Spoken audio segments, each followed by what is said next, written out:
नमस्कार, आप देख रहे हैं टीवी7 भारत और मैं हूं आपके साथ प्रीति सिंह यादव। बुलेटिन की शुरुआत करेंगे बड़ी खबर के साथ। उत्तर प्रदेश की राजधानी लखनऊ के अलीगंज इलाके में हुआ भीषण अग्निकांड पूरे देश को झकझोर के रख दिया है। इस दर्दनाक हादसे में 15 लोगों की मौत हो गई है, जबकि कई अन्य लोग घायल हो चुके हैं।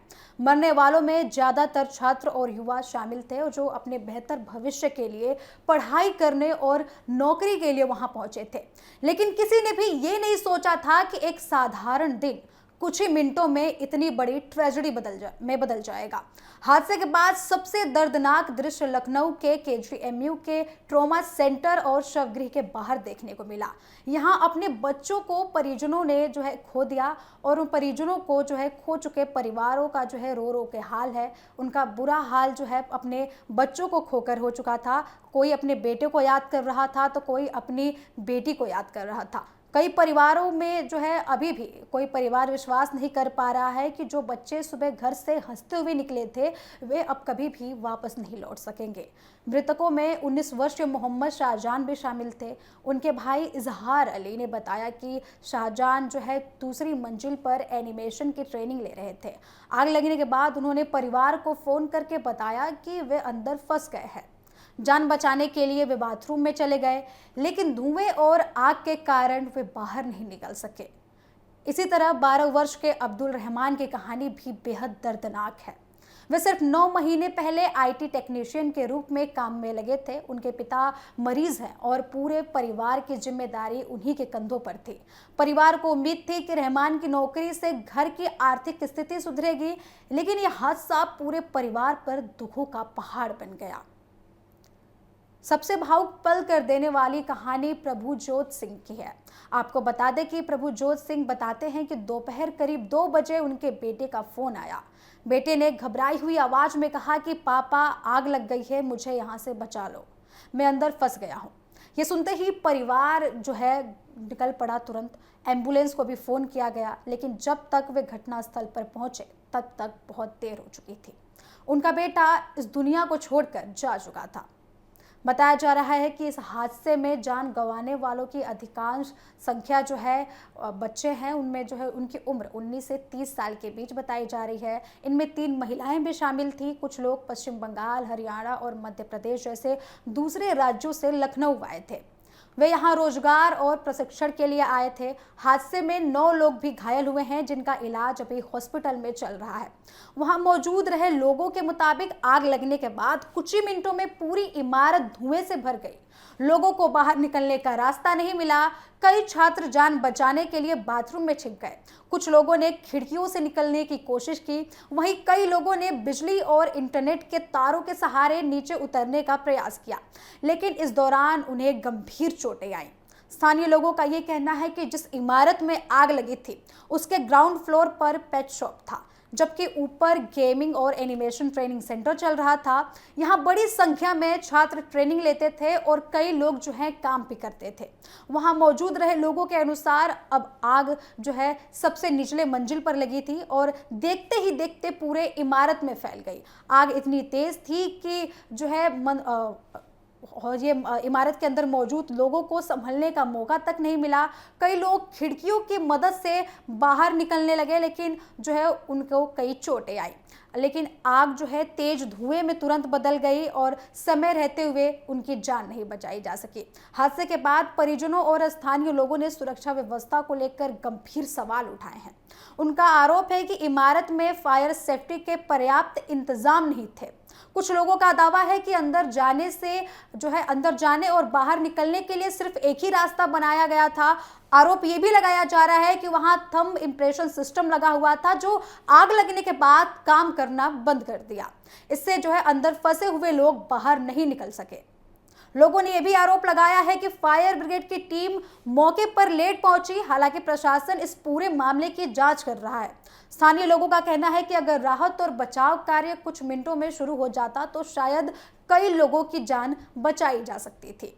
हादसे के बाद पुलिस ने बड़ी कार्रवाई करते हुए 4 लोगों को हिरासत में लिया है। इनमें बिल्डिंग मालिक एनिमेशन स्टूडियो से जुड़े लोग हैं, और आपको बता दें कि सुरेश कुमार नाम का युवक भी शामिल है।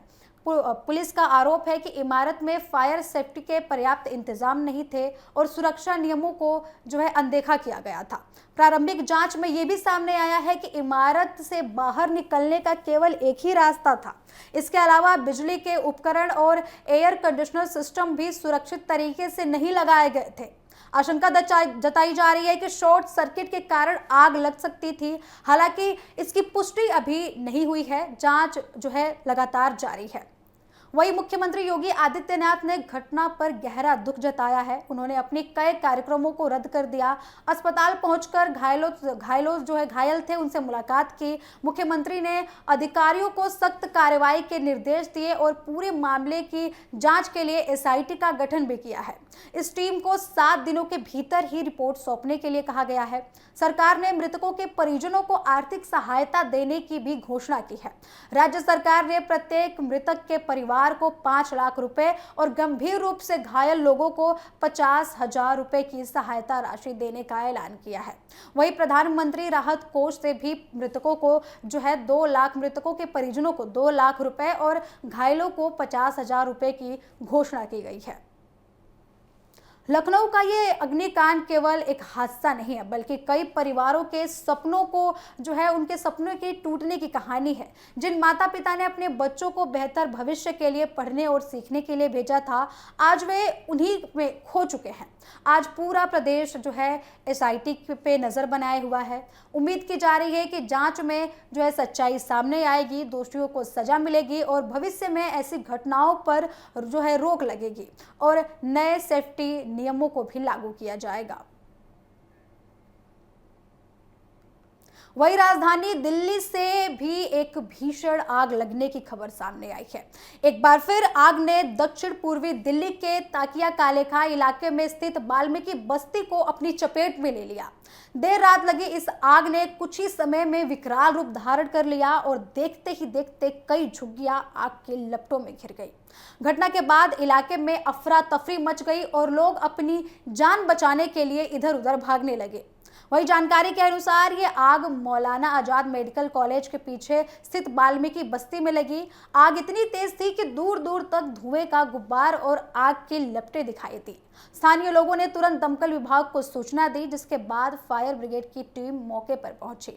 आग की इस गंभीरता को देखते हुए 1-2 नहीं बल्कि कुल 24 दमकल की गाड़ियां मौके पर भेजी गई। कई घंटों की कड़ी मशक्कत के बाद आग पर पूरी तरीके से काबू पाया गया। दमकल विभाग के अधिकारियों के मुताबिक रात करीब 11:22 पर आग लगने की सूचना कंट्रोल रूम को मिली थी। शुरुआती तौर पर कुछ गाड़ियों को रवाना किया गया, लेकिन आग तेजी से फैलती रही, इसलिए बाद में दमकल वाहनों की संख्या बढ़ानी पड़ी। फायर कर्मियों ने लगातार प्रयास कर आग को आसपास के इलाकों तक फैलने से रोक दिया। वही आपको बता दें कि स्थानीय लोगों के मुताबिक आग अचानक भड़की और कुछ ही मिनटों में पूरी बस्ती में फैल गई। स्थानीय निवासी मोहम्मद फैजान ने बताया कि उन्होंने आग की लपटें देखी और तुरंत दौड़े, लेकिन आग इतनी भयानक थी कि उसके पास जाना भी मुश्किल हो रहा था। उन्होंने बताया कि इमारत में करीब 8 लोग फंसे थे, जिन्हें किसी भी तरीके से सुरक्षित बाहर निकाला गया। लोगों के बाहर निकलने के बाद गैस सिलेंडर में धमाके होने की खबर भी सामने आई, जिससे अनुमान लगाया जा रहा है कि आग और भी ज्यादा फैल गई। आग बढ़ने के साथ ही बिजली के खंभों और तारों में भी आग लग गई। इस स्थिति में इसके कारण स्थिति और भी ज्यादा गंभीर हो गई। आसपास रहने वाले लोगों ने अपने परिवारों को सुरक्षित स्थानों पर पहुंचाया। कई लोगों ने अपने घरों से जरूरी सामान निकालने की कोशिश की, लेकिन आग ने रफ्तार पकड़ ली थी और अधिकतर लोग अपना सामान भी नहीं बचा पाए। हादसे के समय वहां मौजूद मोहम्मद यूसुफ ने बताया कि शुरुआत में लोगों को लगा कि आग छोटी है, मामूली है, पानी डालकर बुझाई जा सकती है।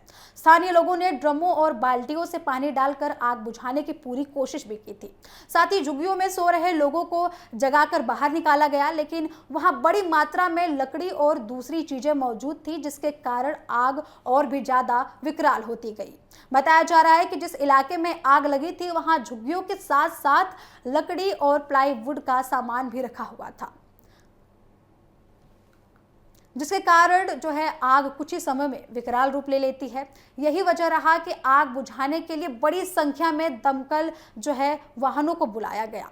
राहत की बात यह रही कि भीषण आग में किसी भी व्यक्ति की जान जाने की खबर नहीं आई है। समय रहते लोगों को सुरक्षित बाहर निकाल लिया गया। हालांकि कई झुग्गियों और उनमें रखा सामान पूरी तरीके से जलकर खाक हो गया। आग से हुए नुकसान का सही आकलन अभी तक नहीं किया जा सका है। प्रशासन और दमकल विभाग की टीमें मौके पर जो है जांच में जुटी हुई हैं। घटना के बाद पूरे इलाके में दहशत का माहौल फैल गया है। जिन परिवारों की झुग्गियां जल गई हैं, वे अब अपने सिर पर छत और रोजमर्रा के सामान की चिंता में लगे हुए हैं। कई लोगों का कहना है कि उनके वर्षों की जमा पूंजी और जरूरी दस्तावेज जो है आग में जलकर राख हो चुके हैं। प्रशासन की ओर से प्रभावित परिवारों को मदद के लिए कदम उठाने के लिए उम्मीद जताई जा रही है। आपको बता दें कि फिलहाल आग लगने के कारणों का अभी पता नहीं चला है। दमकल विभाग और एजेंसियां जांच कर रही हैं और आग शॉर्ट सर्किट, सिलेंडर रिसाव या अन्य किसी वजह से लगा है, इसकी जांच पड़ताल जो है की जा रही है। वही अगली खबर की तरफ बढ़ते हैं। दिल्ली के जंतर मंतर पर नीट परीक्षा जो है कथित गड़बड़ी और पेपर लीक के विरोध में चल रहा प्रदर्शन अब लगातार विकराल रूप लेता नजर आ रहा है। इस प्रदर्शन का नेतृत्व कॉकरोच जनता पार्टी के संस्थापक अभिजीत दिपके कर रहे हैं। आंदोलन अब अपने तीसरे और चौथे दिन पर पहुंच चुका है, लेकिन इसी बीच एक नया विवाद खड़ा हो चुका है। अभिजीत दिपके ने आरोप लगाया है कि प्रदर्शन में शामिल होने आ रहे लोगों की दिल्ली पुलिस पहचान पत्र और आधार कार्ड की जांच कर रही है, जिससे लोगों का आंदोलन में शामिल होना मुश्किल हो रहा है। जंतर मंतर पर शनिवार से शुरू हुआ ये धरना लगातार जारी है। बड़ी संख्या में छात्र, अभिभावक और विभिन्न राज्यों से आए युवा यहाँ मौजूद हैं। प्रदर्शनकारियों का आरोप है कि नीट परीक्षा में हुई कथित गड़बड़ियों और पेपर लीक के कारण लाखों छात्रों का भविष्य प्रभावित हुआ। इसी मुद्दे को लेकर वे सरकार से जवाबदेही तय करने और दोषियों के खिलाफ कार्रवाई करने की मांग भी कर रहे हैं। अभिजीत दिपके ने मीडिया से बातचीत में कहा कि जंतर मंतर जैसे सार्वजनिक प्रदर्शन स्थल पर आने वाले लोगों से आधार कार्ड या अन्य पहचान पत्र मांगना कई सवाल खड़े करता है। उन्होंने पूछा कि क्या जंतर मंतर आने के लिए किसी वीजा या फिर विशेष अनुमति की जरूरत है। उनका कहना है कि यदि कोई शांतिपूर्ण तरीके से प्रदर्शन जो है कर रहा है और लोकतांत्रिक विरोध जो है प्रदर्शन में शामिल होना चाहते हैं, जो उनको जो है क्यों रोका जा रहा है। दिपके ने यह भी आरोप लगाया है कि प्रदर्शन में शामिल होने के लिए आने वाले कई लोगों को रास्ते में रोककर पूछताछ की जा रही है और जो है इससे आंदोलन में शामिल होने वाले छात्रों और समर्थकों को परेशानी का सामना करना पड़ रहा है। हालांकि पुलिस की ओर से इन आरोपों पर कोई भी प्रतिक्रिया सामने नहीं आई है। इस प्रदर्शन का मुद्दा नीट परीक्षा को लेकर उठे विवाद का है। प्रदर्शनकारी केंद्रीय शिक्षा मंत्री धर्मेंद्र प्रधान के इस्तीफे की मांग कर रहे हैं। अभिजीत दिपके का कहना है कि यदि किसी छात्र से परीक्षा केंद्र पर कुछ मिनट की देरी बर्दाश्त नहीं की जाती है, तो फिर शिक्षा व्यवस्था में हुई कथित गंभीर गड़बड़ियों के लिए जिम्मेदारी कौन से लोग तय करेंगे और जिन पर ये जो है कार्रवाई होती है, अगर गड़बड़ियों में जिनका नाम आता है तो उन पर कार्रवाई होती है, तो उन पर गंभीर कार्रवाई की जाए। धरना स्थल पर छात्रों ने अपने अनुभव भी साझा किए। कुछ छात्रों ने कहा है कि परीक्षा प्रक्रिया को लेकर उनके मन में कई सवाल हैं और वे चाहते हैं कि पूरी व्यवस्था पारदर्शिता तरीके से की जाए। प्रदर्शनकारियों का कहना है कि उनका आंदोलन किसी राजनीतिक लाभ के लिए नहीं है, बल्कि छात्रों के भविष्य की रक्षा के लिए है।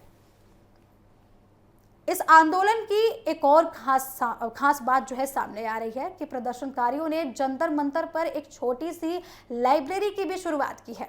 उनका कहना है कि शिक्षा से जुड़े मुद्दे पर चल रहे आंदोलन में किताबों और अध्ययन भी जो है आंदोलन का हिस्सा होना चाहिए। शिक्षा के लिए शिक्षा से लड़ाई के संदेश के साथ ये पहला जो है लाइब्रेरी शुरू किया गया है, जिससे वहां मौजूद छात्रों और युवाओं का अच्छा समर्थन मिला है। धरना स्थल पर प्रदर्शनकारी लगातार रात गुजार रहे हैं। अभिजीत दिपके का दावा है कि कई बार मूलभूत सुविधाओं को भी लेकर परेशानियां हुई हैं। कभी टॉयलेट का पानी बंद कर दिया जा रहा है, तो कभी बिजली काट दी जा रही है। उन्होंने प्रशासन से पानी और अन्य आवश्यक सुविधाएं जो है उपलब्ध कराने की मांग भी की है, ताकि शांतिपूर्ण प्रदर्शन कर रहे लोगों को कठिनाई का सामना न करना पड़े। वही आंदोलन के दौरान दिल्ली पुलिस और प्रदर्शनकारियों के बीच तनाव की खबरें भी सामने आई हैं। कुछ रिपोर्ट्स में दावा किया गया है कि पुलिस ने प्रदर्शन समाप्त करने को कहा और निर्धारित समय के बाद प्रदर्शन की अनुमति समाप्त हो चुकी थी, जिसके बाद पुलिस ने ये बात बोली। इसके बावजूद भी प्रदर्शनकारी जंतर मंतर पर डटे रहे और अपनी मांगों को लेकर लगातार आवाज उठाते रहे। वहीं अभिजीत ने साफ कहा है कि जब तक उनकी मांगे गंभीरता से विचार नहीं की जाती हैं, तब तक आंदोलन जारी रहेगा। उन्होंने देश भर के छात्रों, अभिभावकों और युवकों से इस आंदोलन में शामिल होने की अपील भी की है। उनका कहना है कि शिक्षा व्यवस्था से जुड़े मुद्दे केवल छात्रों तक सीमित नहीं रह सकते, बल्कि ये पूरे समाज और देश के भविष्य से जुड़ा हुआ विषय है। प्रदर्शन के दौरान कई छात्रों ने मोमबत्ती जलाकर शांतिपूर्ण विरोध भी दर्ज कराया है। फिलहाल जंतर मंतर पर चल रहा यह आंदोलन दिल्ली की राजनीति और शिक्षा व्यवस्था दोनों में चर्चा का विषय बना हुआ है। एक तरफ प्रदर्शनकारी अपनी मांगों पर अड़े हुए हैं, तो दूसरी ओर पुलिस और प्रशासन कानून व्यवस्था बनाए रखने की जिम्मेदारी निभा रहा है। ऐसे में आने वाले दिनों में ये देखना महत्वपूर्ण होगा कि सरकार, प्रशासन और प्रदर्शनकारियों के बीच कोई समाधान कैसे निकलता है, या आंदोलन आगे भी और ज्यादा तेज होता है। बात नहीं है, कल जो लोग पानी दे रहे थे, कल जो लोग खाना ला रहे थे, उनके भी आधार कार्ड और पैन कार्ड मांग रहे हो आप लोग क्या? नहीं, मुझे बताइए, जंतर मंतर पर आने के लिए अब हमें वीजा इशू करना पड़ेगा क्या हमें? इसके बाद अगर कोई भी पुलिस वाला आधार कार्ड मांगता है प्रोटेस्ट साइट पर आने के लिए, प्लीज मुझे बताइए। जंतर मंतर पर आधार कार्ड की जरूरत नहीं है आने के लिए। इस देश के नागरिक है सारे, बहुत सारे लोगों को, कल से मैं ये सुन रहा हूँ आधार कार्ड चेक किया जा रहा है लोगों का।